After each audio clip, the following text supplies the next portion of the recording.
everyone, it's your girl Princess Nyah, and right now we're here with the Can I Share in Peace podcast, season 2, episode. I don't even know what episode we're at right now.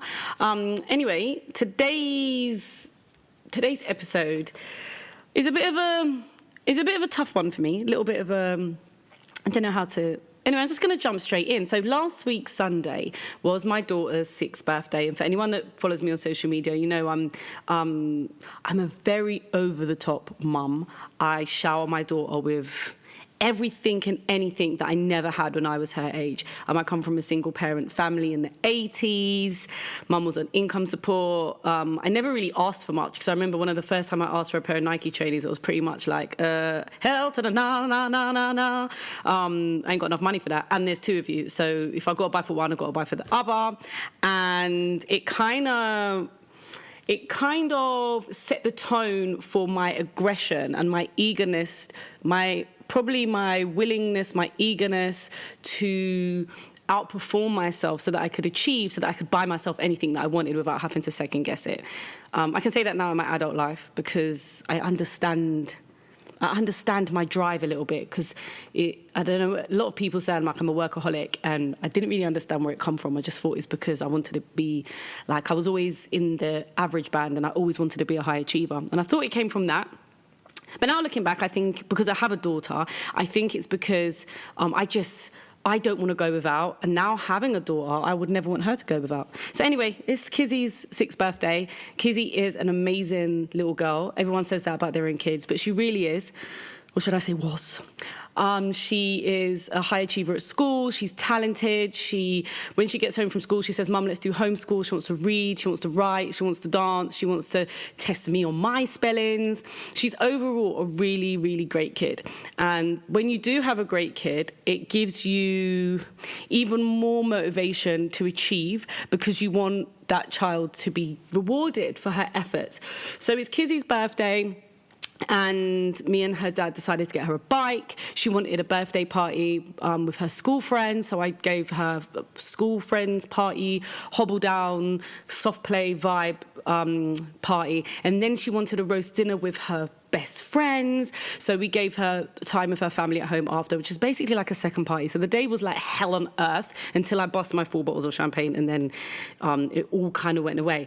Anyway, so as you can imagine, the soft play is packed. So she had 23 guests at soft play, and then she got shitloads of gifts from school, and then obviously she's got stuff from her nannies and her mum and her dad and her aunties, and she just got showered with so many amazing things, and it was really lovely to watch because she was really appreciative.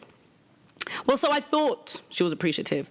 So on the Sunday, we didn't let her open much stuff because it was just real chaos. And, you know, I think that it's really, really, really, really important to have children open their presents and work out who gave what.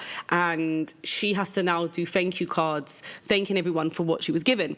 So anyway, we're going through the stuff. She's opening the presents, she's opening the cards. One of my business partners gave her £50 and £5 notes, and she was like, oh my God, money. Really excited, had a little bit of cake, and then she's got all these toys in the living room, and I've said, okay, Kizzy, can you just take your toys upstairs, please? They're all in like gift bags. So I said, take the stuff upstairs, and then she started moaning, and I'm like, okay, she's tired. It's been a long weekend. She went to bed really late last night, was up early for school, blah, blah, blah, blah, blah, all the excuses in the world. I said, okay, but you know, and then I went and explained to her, you know, when you woke up, what did the living room look like? You know, because there was a massive balloon arch that I'd done for her because she loves balloons. And I said, who done that? She said, Mummy. I said, okay. And I said, then you went to Hobble Down. How many guests did you have? 23. Okay, that's a lot of friends, right? Yes, Mummy, it's a lot of friends. Okay, and who done that for you? Mummy and Daddy. Okay. And then I went on, and then I explained to her, I said, and what happened after Hobble Down, Kizzy? And she said, then it was the after party at home. I said, okay, and who done that? Who done all the cooking? And Daddy done the cooking, and Mummy done this. And okay, so everyone pulled their weight for your birthday. She agreed. I said, right. I said, so now it's your turn to help and take your gifts upstairs to your room. And I'm not going to have this conversation with you again. So she's started to pick up the bags, and it's like a moan, like a real big 17-year-old's moan when you've been asked to, I don't know, make your mum a tea when you're sat down and you're thinking, why am I making it and not you? So anyway, she's up the stairs. She's taken one bag up with a lot of noise, And she's come back down. She's got a pup, which is like her favourite soft toy, in one arm, and she's struggling with another bag. She's on the stairs, and I can hear her moaning and complaining. And then I hear out of nowhere, "I'm not your slave." Yeah. I could not believe my ears. I was in shock. Shock, horror. I was in so much shock, I was speechless. Yeah, so I'm speechless, and I'm thinking to myself, okay, like, the first thing I thought to myself, this is new. Like, this is new, because this don't normally happen. So I said, "Come downstairs, please." Very calm. She's come down. And I'm not going to lie, I wanted to rip her head off, yeah? And I said, "Say that again." And I called her dad. I said, "I want you to hear this." So she's crying now, saying, "I don't want to say it." I said, "Say it again." Wouldn't say it again. I said, "Well, I'll say it for you. She just said to me, 'I'm not your slave.'"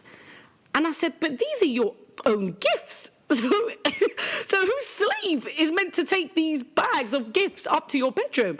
Anyway, she is now crying belligerently. Her dad has stepped in and said, "Kizzy, that is very disrespectful. I think you should go to your room and think about things until dinner time." And I've said in the same breath, "And I'm packing up all your toys." So I've got out clear, massive bags, and I'm packing up every single present that she has received.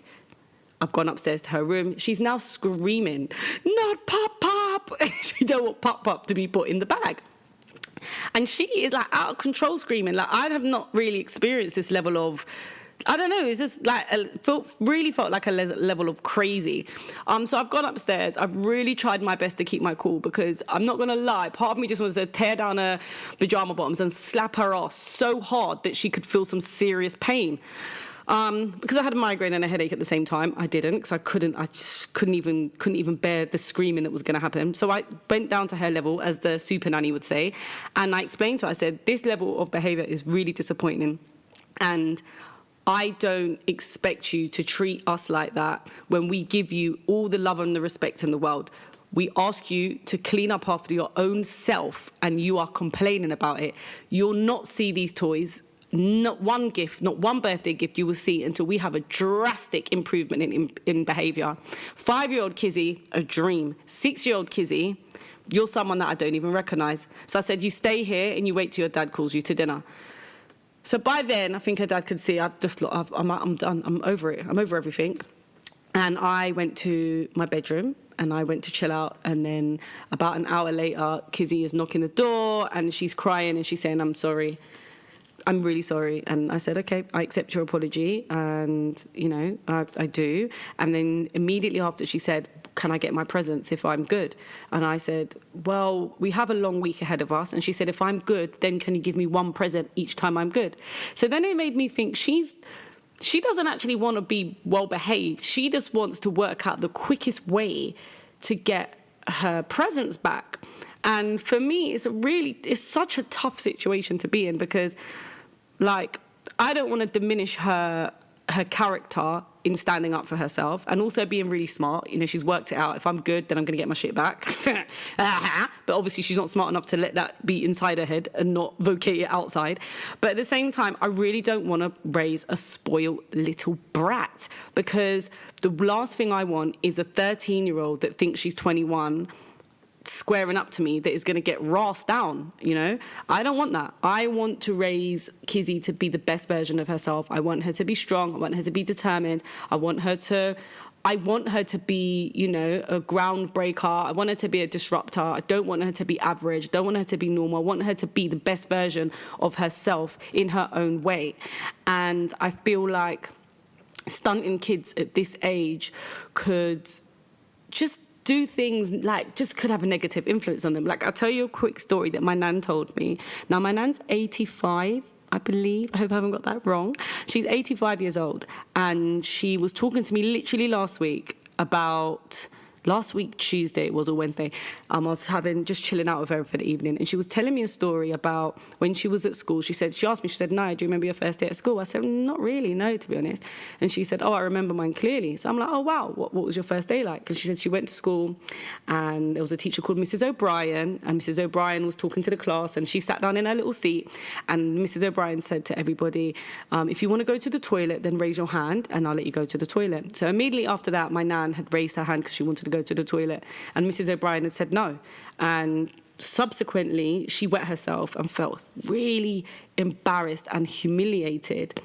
And she was really sad about this. And she's still sad about it today. She said it made her feel like, you know, in a way, like she could never ask or say what she wants, because she was always going to get told no. And that had an impact on her in her later years. And it made me so sad, because I thought, wow, that teacher probably thought my nan was just taking a piss. You know them little piss taker kids that are like, I want to go now because you've just said it. Whereas she wasn't like that, and she genuinely wanted to go to the toilet. And it made me have a discussion with myself about what I say to Kizzy, how I act towards Kizzy, and what words and language I use, because everything you say to your children is going to have an effect, positive or negative, when they grow up. And now you can't control everything. I'm not going to be able to control what she perceives as positive and what she perceives as negative, because children with great childhoods still suffer with adult trauma when they get older in some way or another, because everything is connected to your behavior and why you react certain ways. And the smallest thing could happen to you that could really just affect you when you're older, and you have no idea why or where it actually came from until the penny drops.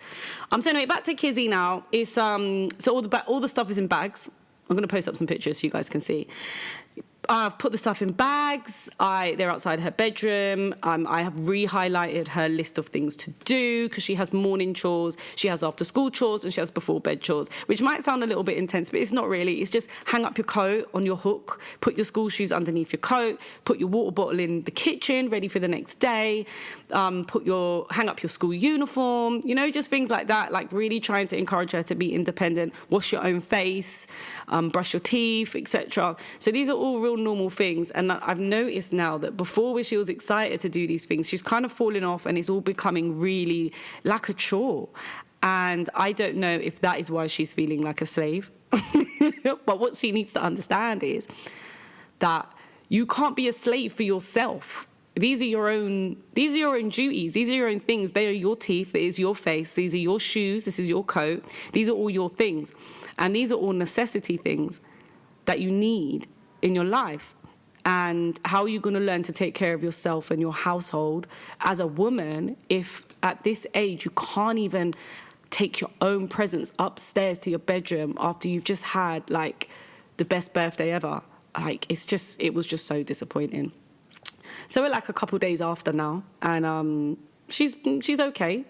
I still feel like there's a little 6-year-old change happening here. I don't know if that's because she's really coming into her own mind and really learning that, you know, her opinion or her voice counts, and she's going to be heard regardless. I don't know. I have no idea. No idea where this is going and how you deal with this. Like, also, not even how you deal with it, but like, what is the right way to deal with it? And what is the right way to spoil your children in the correct way so they still get a really great childhood? I mean, I don't know how old I was when I got my first bike, but I never got a pink bike with a basket, and it's something that I really, really wanted. Obviously, you know, Kizzy asked for a bike. She said she wanted one with a basket. A few days later, she did kind of change her mind, because when I asked her what did she want, she said she couldn't remember. And I said, you know, well, I remember what you wanted. Shall I give you a clue? And she said, yeah, give me a clue. I said, okay, I'll give you a clue. What you asked for is something that you ride. And her reply was, a horse. So I know my daughter has really high expectations for her own self and her own life. But at the same time, I don't want her spoiled, and I don't want her to be ungrateful. I don't want her to be necessarily like, you know, those little vile children that you see when you go out and they're like giving their mum grief, and like you see the mum saying, oh, come on, little Timmy, it's okay. And you're thinking, wow, if that was my kid, they're going to it's lashings, you know. But what's more important, the child that behaves in front of everyone else as the perfect child, but then comes home and behaves like a complete arsehole, or the child that is just an arsehole all the time, so you know exactly what you're getting? I don't know. I don't actually have the answer. But yeah, it would be really nice to get some feedback on what you would do or what you have done and how you would cope in a similar situation. And I mean, you know, Kizzy's already said, does this mean I'm not getting a party next year? girl, your birthday was on Sunday the 19th. What is the date today? He's like, the 22nd. Like, you're already thinking so far ahead of what could be taken away from you. I don't know if that's healthy or that's not healthy. How do you play this one out without it dragging out and turning into something so much bigger than it needs to be?